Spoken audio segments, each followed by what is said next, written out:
Hello guys, welcome to കുട്ടി vlogs. ഇപ്പം നിങ്ങൾ ഈ കണ്ട വീഡിയോ ഇല്ലേ, അതിൽ ആ ഒരു വ്യക്തി അത്രയും വെയിറ്റ് എടുത്തുകൊണ്ട് അത്രയും ഹൈറ്റിലോട്ട് കയറുമ്പോൾ നിങ്ങൾക്കൊരു സംശയം തോന്നും എങ്ങനെ സാധിക്കുന്നു എന്ന്. നമ്മൾ പണ്ട് മുതലേ നമ്മുടെ പൂർവീകർ തൊട്ടേ നമ്മൾ ചെയ്തുകൊണ്ടിരിക്കുന്ന കാര്യമാണ് തലയിൽ വെയിറ്റ് എടുക്കുക എന്നുള്ളത് സംഭവം. അതിന് എന്താ പറയുന്നത്, എന്താണ് അങ്ങനെ ചെയ്യുന്നത് വെച്ച് കഴിഞ്ഞാൽ, നമുക്ക് മാനുവൽ ഹാൻഡ്ലിംഗ് എന്ന് പറഞ്ഞ സംഭവമുണ്ട്. നമ്മളുടെ ബോഡി ഹേർട്ടാകാതെ എങ്ങനെ നമുക്ക് ചെയ്യാം, ഒരു വെയിറ്റ് നമുക്ക് എങ്ങനെ എടുക്കാം, അല്ലെങ്കിൽ നമുക്ക് എങ്ങനെ നമ്മുടെ ജോലികൾ ചെയ്യാം സംഭവം. അപ്പം അതുമായിട്ട് ബന്ധപ്പെട്ട് തന്നെയാണ് ഇത്.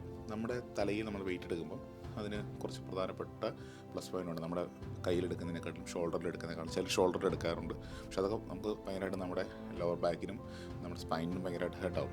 അപ്പം തലയിലെടുക്കുന്നതിൻ്റെ മെയിൻ കാരണം നമ്മളുടെ നമ്മുടെ സ്കെലറ്റനില്ല, നമ്മുടെ അസ്ഥികൂടം, അതിൻ്റെ സപ്പോർട്ട് നമുക്ക് കിട്ടും. നമ്മൾ വെയിറ്റ് എടുക്കുമ്പോൾ നമുക്ക് ജസ്റ്റ് മസിൽസ് മാത്രമല്ല, നമുക്ക് അതിനോട് നമ്മുടെ സ്കെലറ്റൽ സ്ട്രക്ചറും കൂടെ അതിന് സപ്പോർട്ട് തരും.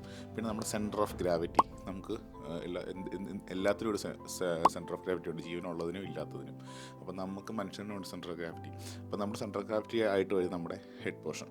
അപ്പം നമ്മുടെ ഹെഡിൽ വെക്കുന്ന വെച്ചിട്ട് നമുക്ക് നമ്മുടെ ബോഡിക്ക് ഫുൾ ഒരു ഈക്വലായിട്ട് നമുക്ക് ആ ഒരു വെയിറ്റ് സ്പ്രെഡ് ചെയ്യാനും സെൻറ്റർ ഓഫ് ഗ്രാവിറ്റിയെ ഭയങ്കരമായിട്ട് സപ്പോർട്ട് ചെയ്യും. അപ്പോൾ അതാണ് അടുത്ത കാര്യം. പിന്നെ നമുക്ക് നമ്മുടെ സ്പൈനിലും ലോവർ ബാക്കിലും അമിതമായിട്ട് പ്രഷർ പോകുന്നില്ല. അതുകൊണ്ട് ഏറ്റവും കൂടുതൽ വെയിറ്റ് എടുക്കുമ്പോൾ വരുന്ന ഇഞ്ചുറീസാണ് നമ്മുടെ ലോവർ ബാക്ക്, സ്പൈനൽ ഇഞ്ചുറീസൊക്കെ.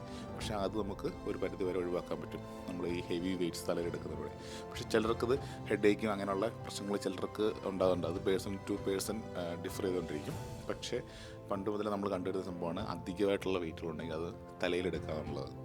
അപ്പം അതാണ് ആ വീഡിയോയിലൂടെ നമുക്ക് കാണാൻ സാധിക്കുന്നത്. അത്രയും ചെറിയ മനുഷ്യൻ, അത്ര വെയിറ്റുള്ള ഒരു 150 കിലോയ്ക്ക് മുകളിൽ വെയിറ്റ് ഉണ്ട് ആ ബൈക്കിന്. അതൊക്കെ തലയിൽ വെച്ചിട്ട് ഈസി ആയിട്ട് അത് കയറുന്നത് വെച്ചാൽ അത് ഈ ഒരു കാരണം കൊണ്ടും, അതുകൂടാതെ അദ്ദേഹത്തിൻ്റെ എക്സ്പീരിയൻസ് കൊണ്ടാണ് അദ്ദേഹം അത് ചെയ്തുകൊണ്ടിരിക്കുന്ന ഒരു കാര്യമായിരിക്കും. പെട്ടെന്ന് ഒരാൾക്ക് പോയി ചെയ്യാൻ പറ്റത്തില്ല. അത് കംപ്ലീറ്റ്ലി എക്സ്പീരിയൻസിനെയും എക്സ്പീരിയൻസിനെയും അതൊരു എക്സ്പീരിയൻസ് അത് വലിയൊരു ഘടകമാണ് കേട്ടോ. പിന്നെ അതിലൂടെ തന്നെ നമുക്ക് നമ്മളുടെ എനർജി സേവ് ചെയ്യാൻ പറ്റുന്നുണ്ട്. നമ്മൾ സെൻറ്റർ ഓഫ് ഗ്രാവിറ്റിയിൽ നിന്ന് പോകാത്തതുകൊണ്ട് നമ്മൾ ബാക്കി മൂവ്മെൻറ്റുകളില്ലല്ലോ, നമ്മൾ ജസ്റ്റ് നമ്മുടെ നോർമൽ പോസ്റ്റ് തന്നെയല്ലേ വെയിറ്റ് എടുക്കുന്നത്. അപ്പോൾ അതുകൊണ്ട് തന്നെ നമുക്ക് ഒത്തിരി എനർജി അതുകൊണ്ട് സേവ് ചെയ്യാനും പറ്റുന്നുണ്ട് ഈ ഒരു തലയിൽ വെയിറ്റ് എടുക്കുന്നതിനിടെ. അപ്പം അതൊക്കെയാണ് ആ വീഡിയോയിൽ നിന്ന് എനിക്ക് മനസ്സിലാക്കാൻ സാധിച്ച കാര്യങ്ങൾ. അപ്പോൾ നിങ്ങൾക്ക് ഈ വീഡിയോ ഇഷ്ടപ്പെട്ടെന്ന് വിചാരിക്കുന്നു. അപ്പം thank you so much. By.